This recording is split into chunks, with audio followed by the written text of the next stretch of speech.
infinito sin estrellas, o que pierda el ancho mar su inmensidad, pero el negro de tus ojos que no muera y el canela de tu piel se quede igual. Si perdiera el arco iris su belleza, unas flores su perfume y su color, no sería tan inmensa mi tristeza como aquella de quedarme sin tu amor. Me importas tú, y tú, y tú, y solamente tú, y tú, y tú. Me importas tú, y tú, y tú, y nadie más que tú. Ojos negros, piel canela, que me llevan a desesperar. Me importas tú. Qué lindo para comenzar esta mañana. Qué hermoso. Bueno, así con la Sole, con Pedro Capó, les damos la bienvenida a este aire nacional que tanto nos gusta hacer todos los días por la pantalla de la televisión pública. Este programa que es en conjunto Televisión Pública y Radio Nacional, la gran familia de RTA. Así los esperamos a todas las radios nacionales de todo el país con un matecito, con nuestro termo que tiene por supuesto el logo de Aire Nacional y nuestras Malvinas queridas por supuesto, y este que es infaltable del bicho. Bueno, no importa, esto tenía que decirlo en algún momento, ustedes me perdonarán. Bueno. Estamos comunicados también a través de las redes sociales, allí los esperamos. Estamos en todas, en nuestro perfil oficial, el de Televisión Pública, con el hashtag Aire Nacional, así nos encontramos rápidamente, los identificamos, nos saludamos. Agradecemos mucho el cariño de tanta gente, tanto público que nos cuenta siempre algo más de todos los destinos que elegimos todos los días. Y también nos hacen conocer algunos de esos lugares donde uno no tenía ni el menor registro que allí también está la televisión pública. Llega a todos los rincones, no es una frase hecha, es literal. En todos los rincones de la Argentina, allí estamos. Por eso es un gran orgullo estar al frente de este programa. Ya que estás con el celu en manos y nos seguiste, me podés seguir a mí, @basalosebas, y también estamos en comunicación. ¿Empezamos la recorrida? Vamos a la primera de nuestras radios, nos vamos a San Fernando del Valle de Catamarca y allí estamos en LRA 27. Los estamos escuchando. También. Vamos a hablar de un tema muy Vemos particular a nuestros compañeros. que tiene que ver con el primer colegio de la provincia de Catamarca. Vamos a hablar de una institución histórica en nuestra ciudad. Y estamos ya conectados con la televisión pública. ¡Epa! Querido Sebas, ¿cómo andás? Buen día. Acá estamos. ¿Cómo están? ¿Bien? Bien, qué buen corte de pelo metiste, ¿eh? Vamos variando. Sí. Hoy un poquito más sport, ¿está bien? No, perfecto, está muy Paredes con ese corte. Bueno. Tenés un aire al 5 de Boca. Bueno, creo que me favoreciste a mí y lo perjudicaste a él, pero bueno. Le vamos a preguntarle.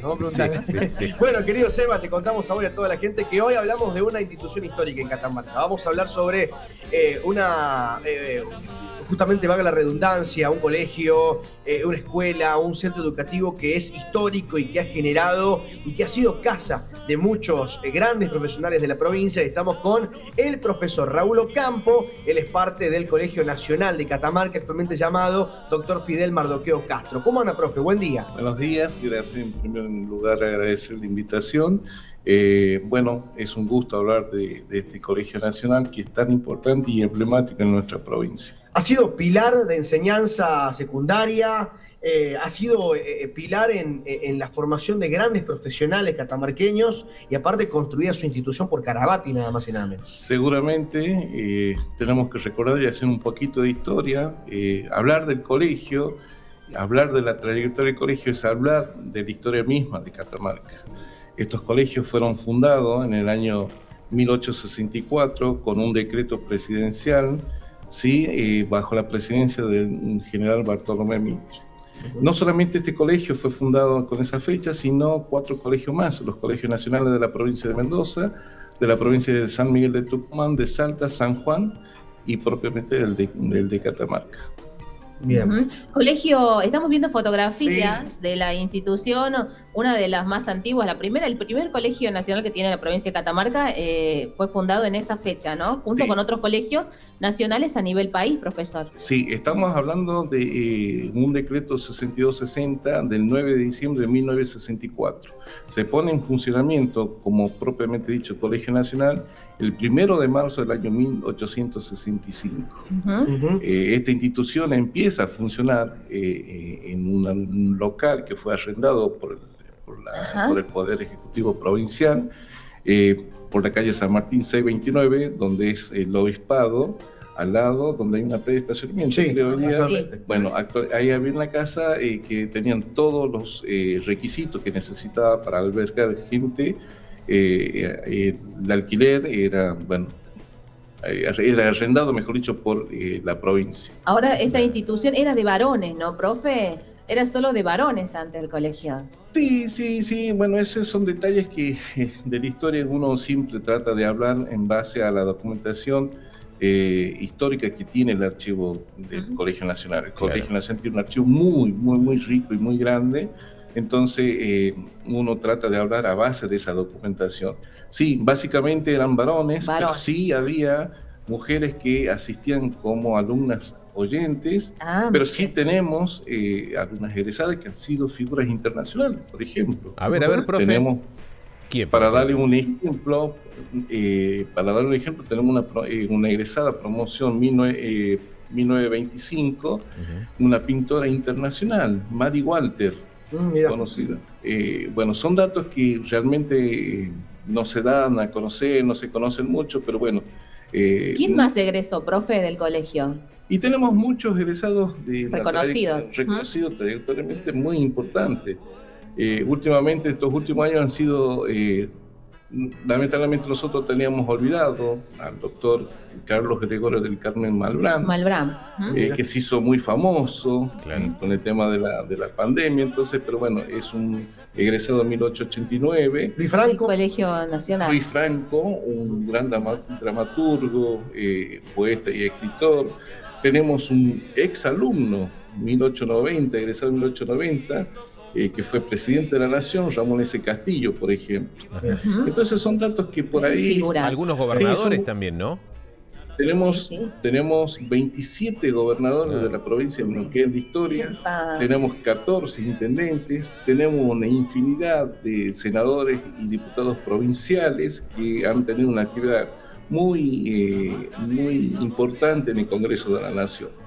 Por ejemplo, hoy en el día el actual gobernador Raúl Jalil es un ex alumno del Colegio Nacional, promoción 1981. Impresionante. Impresionante, tantos, ¿no? Tantas.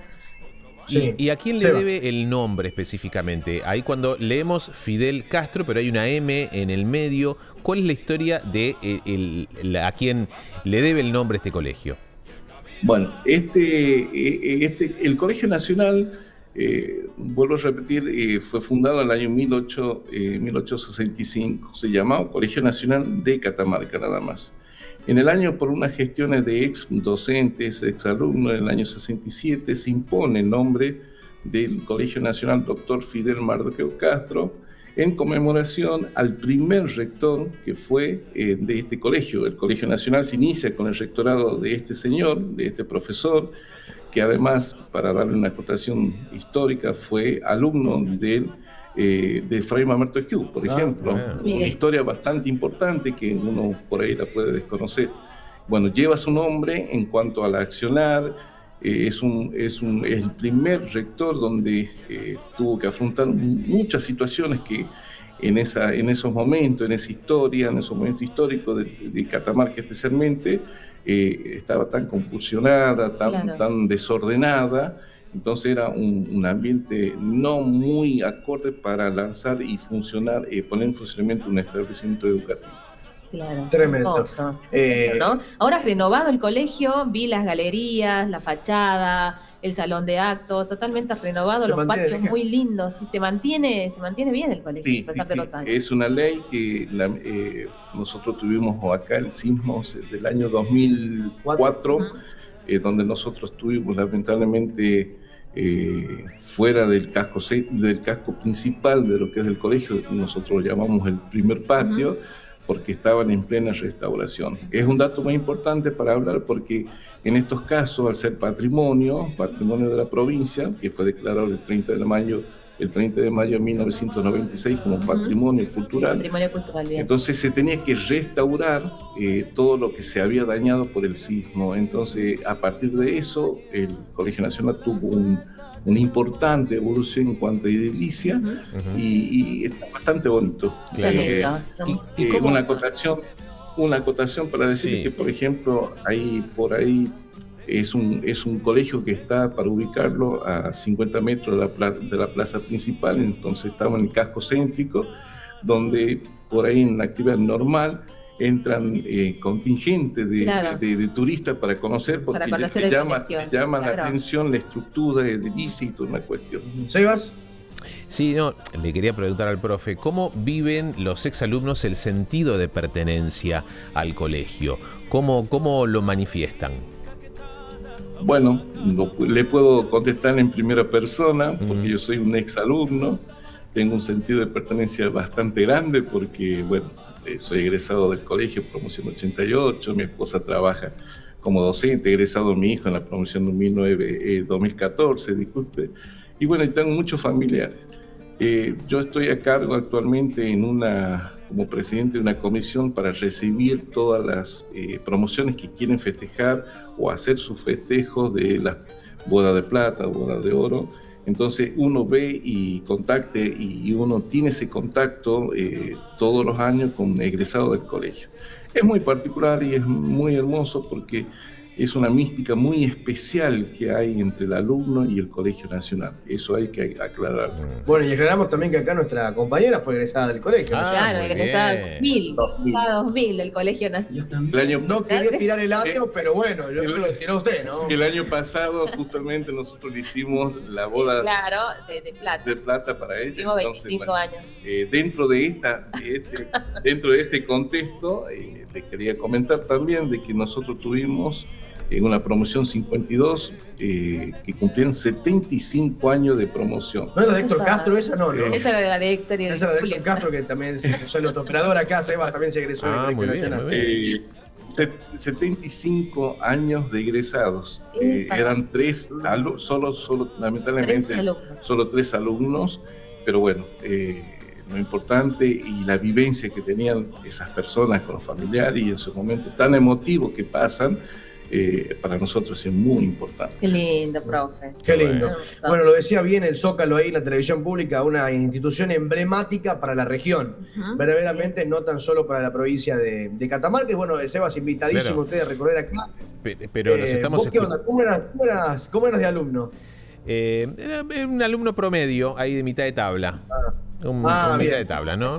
No me iba mal, bien. Tampoco era como ustedes. Sí. Más o menos. Claro. Y este fue el primer colegio de la provincia. ¿Cómo fue luego avanzando el mapa de las instituciones, tanto en la ciudad como en otras regiones?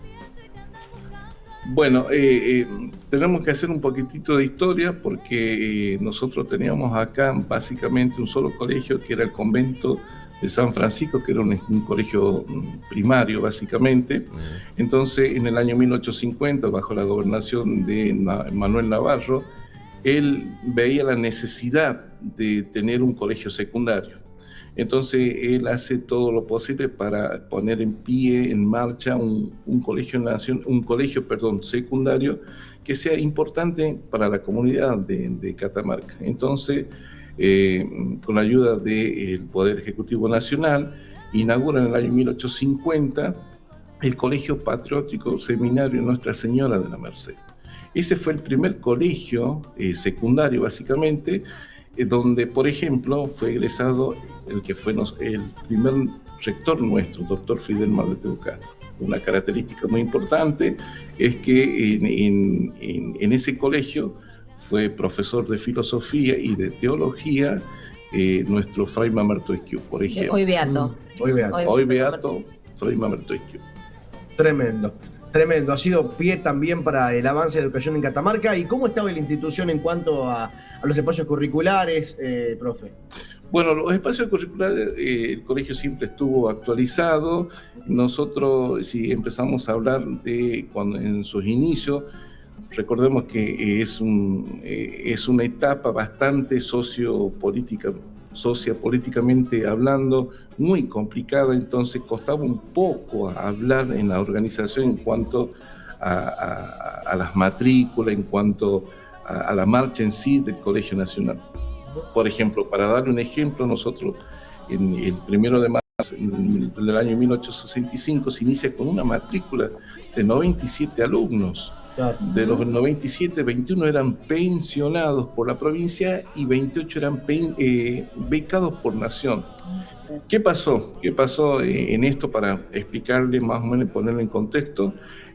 Nuestro Colegio Nacional, la implementación de los colegios nacionales de nación a provincia se daba para introducir la política nacional en las provincias por medio de estos colegios, ¿sí? Se da con una realidad totalmente distinta el colegio en Catamarca. ¿Qué quiero decir con esto? Catamarca tenía una población bastante pequeña y de una jerarquía o una clase social muy baja. Entonces se han dado con una realidad totalmente distinta, porque estos colegios nacionales en realidad estaban hechos para los hijos de los hacendados, para unas fuerzas de élite, de pensamiento. Entonces vienen a Catamarca y se dan con una realidad totalmente distinta. Entonces, de ahí que se vuelve popular el Colegio Nacional. ¿Por qué? Porque van prácticamente todos tipos de niños, de alumnos de distintas clases sociales.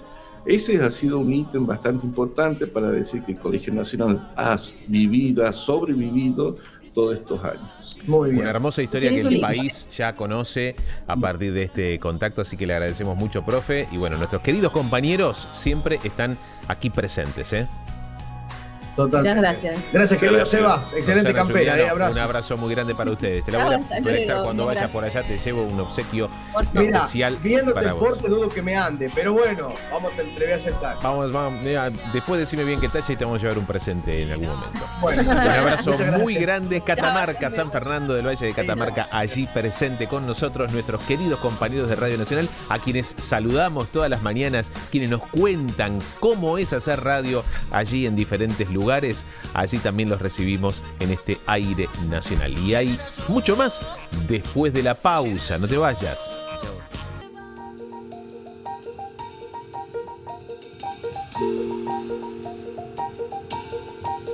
Y así con Maggie Cullen comenzamos este nuevo segmento de Aire Nacional, en donde seguimos recorriendo todo el país. A través de los ojos de Radio Nacional hay mucho más para conocer. Hay historias pequeñas, chiquitas, pero que hacen grandes a las personas, además de seguir recorriendo todos los paisajes que tiene nuestro país. Y nos vamos ahora a la Patagonia, porque visitamos un lugar que es paradisíaco, San Martín de los Andes, y allí estamos en Neuquén, en LRA 53. Y ahí estamos viendo, ese es Tomás Terroba, está cambiado. Ahí nos escucha Tomás Terroba, nuestro compañero, que está siempre junto a Alejandra Torres. Todos nuestros amigos de Buenos Aires y la Argentina, está Sebastián Basalo escuchándonos y todo el país junto a él. ¿Cómo estás, Sebastián? Buen día, ¿nos estás escuchando? Mirá, tengo acá un amigo que me acompañó a la salida. Muy bien, pero qué alegría. Mirá, este le puse Roberto. ¿Ese es Roberto? Roberto es. Y yo, como estamos en el Museo de Historia Natural de San Martín de los Andes, me vine... ¿Viste Jurassic Park? Sí, sí, sí. Perfecto, soy el Dr. Grant.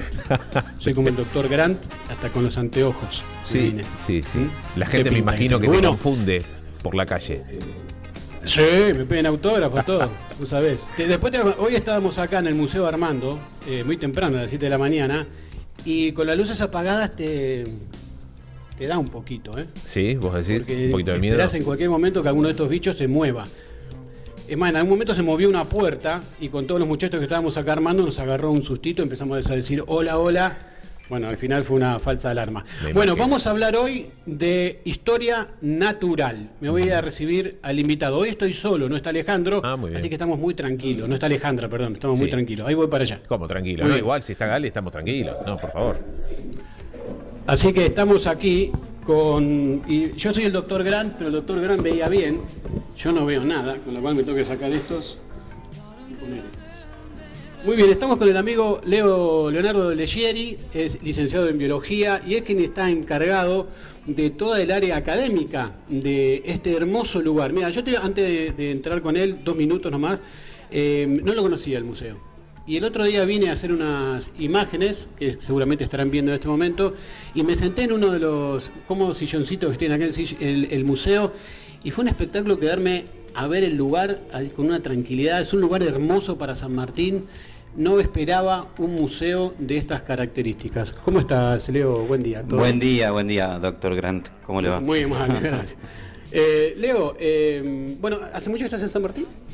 Hace 14 años que estoy en San Martín de los Andes. Sí. ¿Y siempre dedicado a la cuestión científica? Sí, llegué por un postdoctorado y estaba trabajando con contaminación por petróleo y truchas, y luego me pasé a la parte de genética. Y desde entonces trabajo en genética y genómica de fauna silvestre. Ajá. ¿Y lo haces acá dentro del museo? Y yo tengo laboratorio justamente, este museo que es de la Fundación Félix de Azara. Justamente tiene una parte del museo que, si lo vienen a recorrer, van a ver que hay una vidriera y se ve todo el laboratorio y se ve todo el trabajo que se hace ahí adentro. En ese lugar es donde trabajo yo. Más allá del laboratorio, ¿qué es lo que la gente va a encontrar cuando venga al Museo de Historia Natural de San Martín de los Andes?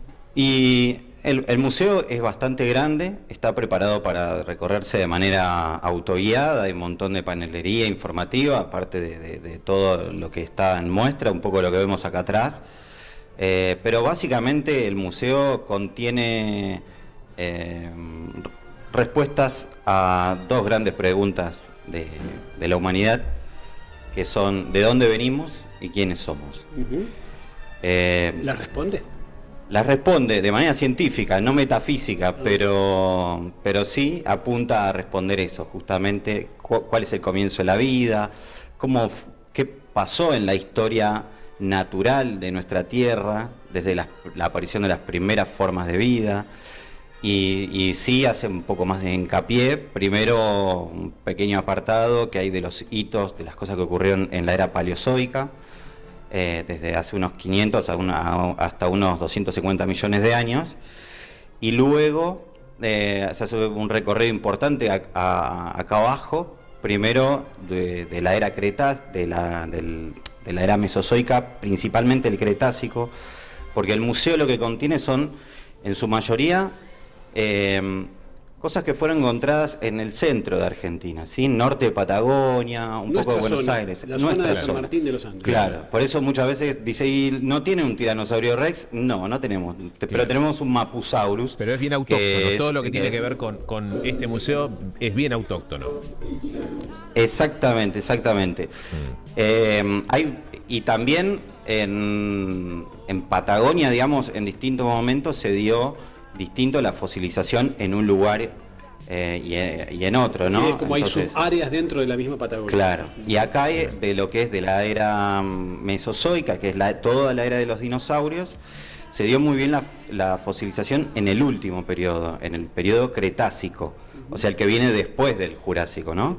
Entonces la mayoría de lo que se va a ver acá es justamente de este periodo Cretácico. Claro. Sebastián. Ahora, hace poco también conversábamos con otro de los museos de esta naturaleza en otras partes del país, y se hablaba que hubo mucho descubrimiento de fósiles de aves. ¿Es así?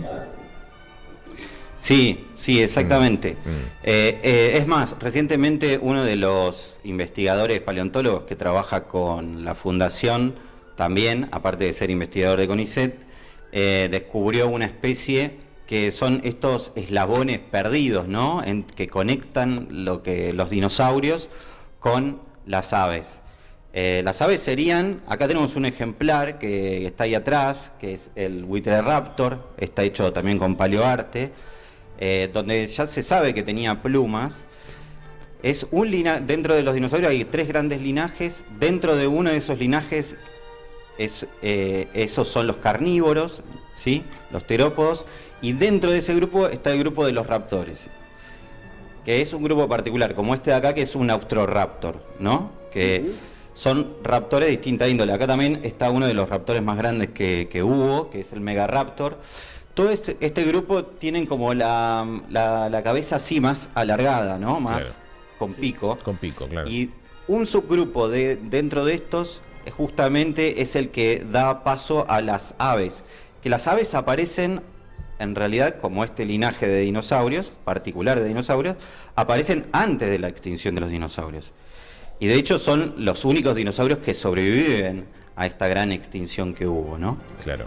Por la caída de un asteroide. Ahí estamos hablando de aves de grandes proporciones, ¿no? En ese momento las aves que sobrevivieron eran particularmente pequeñas, ¿no? A lo sumo del tamaño de un perro, porque una de las cuestiones que pasó en ese momento fue una caída abrupta de la temperatura. El planeta en ese momento estaba como 5 o 10 grados más arriba en promedio que ahora.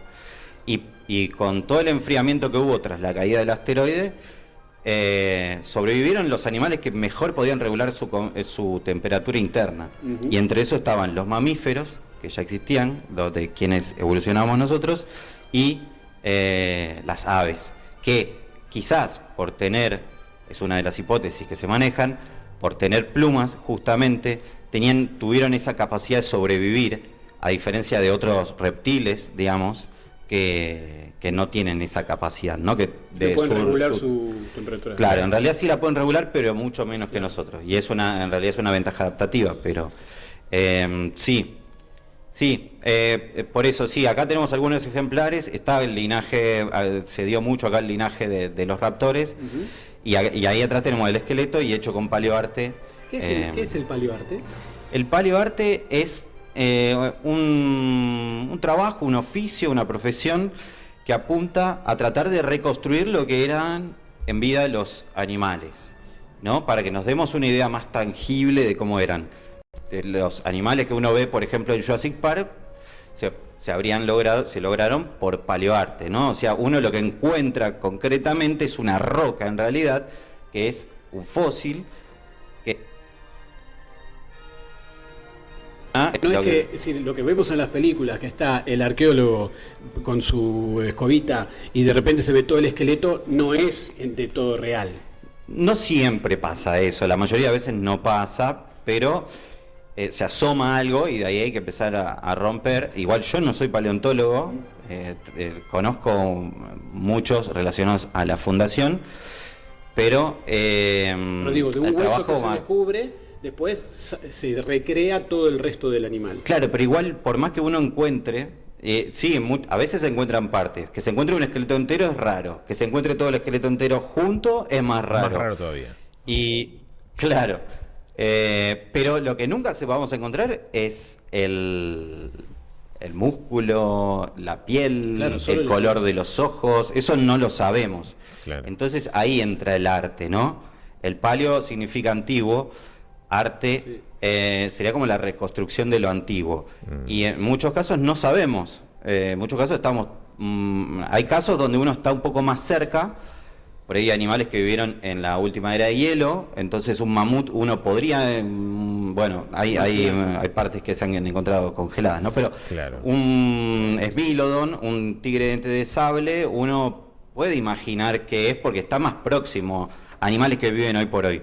Dinosaurios no tenemos más, excepto este linaje que sobrevivió de las aves, pero es un linaje muy diferente. Entonces, el paleoarte lo que apunta es justamente a reconstruir, y cuando uno ve un dinosaurio como con vida, con piel, o todo eso, hay un fundamento científico detrás de eso, porque está el esqueleto usado de base, no solamente como la estructura, sino a veces en el mismo hueso se observan donde se incrustan o donde se incrustaban los tendones, y eso te permite reconstruir la parte un poco muscular, ¿no? Claro. Pero son aproximación. Y en el museo, y después, bueno, en el museo ¿cuántos ejemplares encontramos? ¿Cuántas recreaciones con paleoarte encontramos? ¿Cómo está compuesto? Acá hay una buena cantidad una decena de esqueletos armados, principalmente de investigadores que trabajaron con la Fundación Félix de Azara, que pusieron a disposición, o ellos mismos hicieron réplicas para que se pudieran exponer acá. Gracias a la Fundación y las campañas de campo que ha cubierto, digamos, y las herramientas que le ha dispuesto a los investigadores en diversas oportunidades, se han encontrado más de 200 especies que no se sabía que existían. Tanto de dinosaurios como de la era posterior, ¿no? De la era de hielo y todo lo que hubo en el medio, que es un poco la era en la que vivimos, que es del Cenozoico. Entonces el museo está armado con toda la intención como una línea de tiempo. Una línea de tiempo en la cual uno puede partir desde lo más antiguo e ir recorriendo, por ejemplo, de la era paleozoica, donde se muestran formas de vida de la era paleozoica, el comienzo de la vida en el agua, luego toda esta era del Cretácico con distintos especímenes icónicos, por ahí como el Mapusaurus. Hay una cabeza hecha con paleoarte del Giganotosaurus carolini, que fue el dinosaurio carnívoro más grande que existió en todos los tiempos y en todos los lugares del mundo, que fue encontrado en el Chocón, y el Museo de Chocón se forma y crece en gran medida alrededor del Giganotosaurus. En este caso, este museo no tenemos un central así, como pasa en Plaza Winkle o en el Chocón. Es un equipo. Es un equipo, sí, y hay una línea de tiempo. Entonces, la idea es hacer este viaje en el tiempo y poder de esta manera identificando de dónde venimos, ¿no? Ahí están los mamíferos que vivían en la era del Cretácico, hay un montón de reptiles, están representados todos los grupos de reptiles que había en la era de los dinosaurios, porque en la era de los dinosaurios, aparte de los dinosaurios, los reptiles eran exitosos en general. Tanto los reptiles que conocemos hoy por hoy como los antiguos, como los... Ahora, Leo, después tenemos otra planta, la primera planta. ¿Ahí qué encontrás? Y bueno, pero te hago un pequeño salto porque si me pierdo en la línea de tiempo, perdone. Sí. Pero después se pasa a la era cenozoica, que sería tras la extinción de los dinosaurios, la aparición de las plantas con flores y un montón el desarrollo de los mamíferos también, ¿no? Entonces ahí aparece un montón de especies de mamíferos. Está el Kelenquén, que es el que está el cráneo en Bariloche, en el Museo de Bariloche, y luego se entra en la era de hielo y ahí tenemos un mastodonte, que es una especie de mamut, está el tigre de dientes de sable, y está el megaterio, que es un perezoso gigante. Y ahí es como llegamos el fin de la era de hielo, habrá sido del Pleistoceno, hace unos 10.000 años, en esta zona. Y cuando uno ya va arriba, llegás un poco al presente, ¿no? Claro. Ahí tenés todos los animales que hoy conviven con nosotros en el Patagonia Norte. Claro, toda la planta alta está dedicada a taxidermia de distintos animales de la estepa y el bosque. Como el puma, el guanaco, el choique, aves de distinto tipo, algunas típicas de acá como el cauquén. Están los animales, digamos, con el tejido. ¿Sebas? Claro. La fundación, ¿a qué cuál es la tarea en general que realiza? Y Félix de Azara, ¿quién fue? ¿A quién le debemos el nombre de esta fundación? Félix de Azara fue uno de los primeros exploradores que hubo en Argentina, antes de que fuera Argentina, cuando era época del virreinato. Lo mandaron a una misión en la cual quedó varado, nunca la pudo ejecutar, pero mientras tuvo ese tiempo ocioso, en realidad se abocó a tomar notas y dibujar fauna nativa, a dibujar cuestiones de los pueblos originarios, un montón de información que luego no pudo ser rescatada porque con invasiones fuertes que hubo a posteriori se perdieron, así que toda esa información fue muy útil para poder reconstruir la historia y también tomar noción de la naturaleza, de lo que había en ese lugar en ese momento, con unas descripciones muy detalladas. En honor a él se le pone el nombre a la fundación. La fundación en realidad inicia en 2006, o sea que estamos cerca de los 20 años. Uh-huh. Y la fundación se dedica principalmente a colaborar a tener una visión un poco integral de la naturaleza en la que se incluye al ser humano, ¿no? Y de esta manera no se aborda solo la naturaleza entendida como solo las plantas y animales y todo eso, sino también al ser humano dentro de eso y la cultura. Entonces, por lo tanto, apoya y también colabora con la restauración, con la mejora o con la construcción de cero, como en este caso, como en el caso de este museo, de museos, de reservas naturales. Está a cargo de algunas reservas naturales como Huiragoa y en otras ha colaborado, digamos, para mejorar la cartelería o la infraestructura. Y en este momento también está recibiendo de varios sectores y varias personas colecciones. De modo que está aumentando mucho la cantidad de colecciones de cuestiones por ahí antropológicas, de cuestiones arqueológicas, de cuestiones de distinta índole, de cosas que van más allá, también de fauna, de cuestiones de taxidermia que se usan para identificar especies. Sebastián, te cuento que el lugar donde estamos, el predio, digamos, donde se construyó el museo, fue donado por un vecino de San Martín de los Andes. Es decir, hay mucha participación de sanmartinenses en el desarrollo de un museo que te digo que está impecable. Ahí lo estamos viendo en imágenes, lo fuimos recorriendo y realmente, como decís, es una pieza que no se puede perder toda persona que pase por ahí por San Martín de los Andes y bueno, por supuesto los locales, ¿no? Es realmente meritorio todo este trabajo que están haciendo.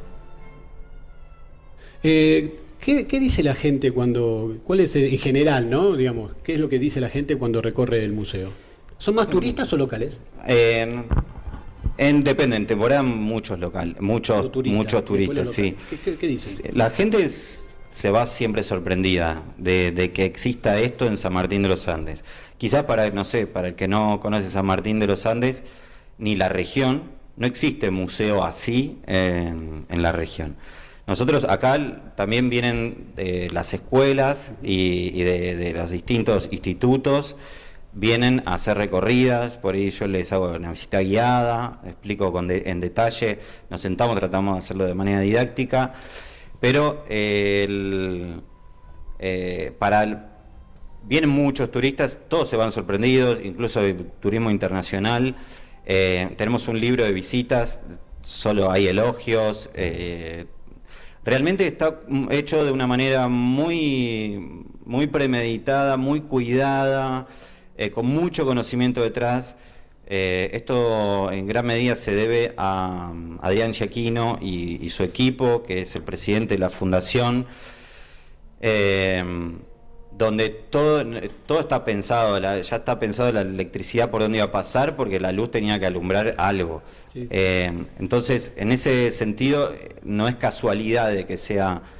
es decir, fue un edificio construido para ser museo, no es que se agarró. Exactamente. Muy bien. Y bueno, sí, realmente el valor que tiene la ubicación del museo y lo que es la infraestructura se debe mucho justamente a Fernando Volgar, que también participa de la fundación y que donó el terreno para hacer el museo y que estuvo detrás de la construcción, digamos, del museo desde el día cero, con las complicaciones que implica, con todo lo que implica cuando uno tiene que edificar, que que tenés las 1001, bueno, en una infraestructura así de grande, con la cantidad de cable, con la cantidad de cosas que tiene que abordar. Un lugar para que conozca todo el país, para que lo recorra todo aquel que pase por San Martín de los Andes.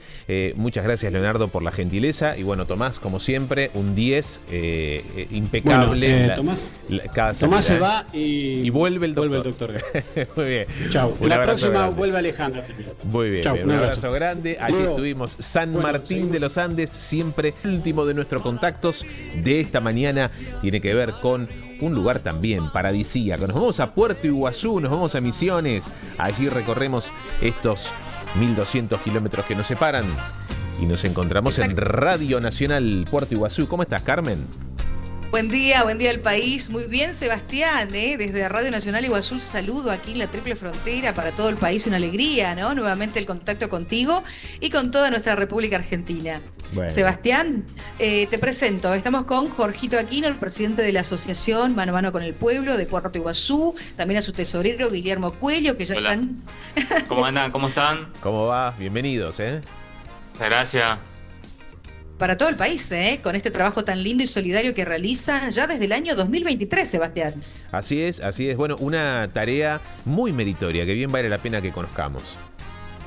Exactamente, nos estaban contando que se han unido, son vecinos del sector de salud, ¿no? Trabajan la mayoría, ¿no? En el sector de salud de nuestro querido Hospital Marta Teodora Schwarz, para trabajar en forma solidaria, pero un trabajo pesado, no es estar allí, una contención, sino un trabajo de corte, de limpieza, más que nada de parquizado.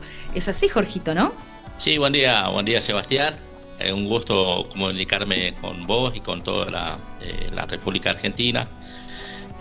Nosotros hemos iniciado en el 2023 una tarea importante que nosotros creíamos necesario hacer en este pueblo, que es ayudar a la gente más necesitada, y por eso nosotros nos unimos en el grupo que es y fue casi siempre integrante de la gente del hospital público, y ahora se unieron gente de los barrios también como para poder ayudarnos a nosotros. Claro. ¿Y cómo surge la idea? ¿Por qué se les ocurrió? Bueno, la idea surgió, Sebastián, en hacer la ayuda porque nosotros en esta zona vivimos con una población de 110.000 habitantes aproximadamente, fijos, ¿no es cierto? Y más todos los visitantes que hay. Pero hay sectores donde era muy carenciado y nosotros ahí apuntamos nuestra ayuda porque creíamos necesario hacer esa forma. Nos juntamos entre 5 personas, ahí decidimos trasladarnos a los barrios. Como nosotros pertenecemos a la parte de salud, lo que ofrecíamos a la gente era la facilidad de conseguir los turnos en el hospital y también conseguir algunos tipos de ayuda con medicamentos hacia la gente que necesita. Ahí empezó nuestra tarea solidaria. Después de un tiempo fueron sumándose gente de los barrios, principalmente mi barrio que es Santa Rita. Fueron sumando alguna gente. Y Santa Rosa, ¿no? También específicamente. Sí, yo vivo en Santa Rita, pero mi colega vive en Santa Rosa y ahí hay mucha gente que están ayudando al grupo. Nos dedicamos ahora en la limpieza y poda y principalmente jardinería de las partes públicas donde es necesario que se haga, porque ahí ocupan muchos chicos. Y es bueno que ocupen un lugar acondicionado como para estar ahí. Eso es lo que hacemos nosotros desde el 2023. Totalmente al servicio del pueblo, de los vecinos, de la gente que lo necesita. Qué meritorio, ¿eh?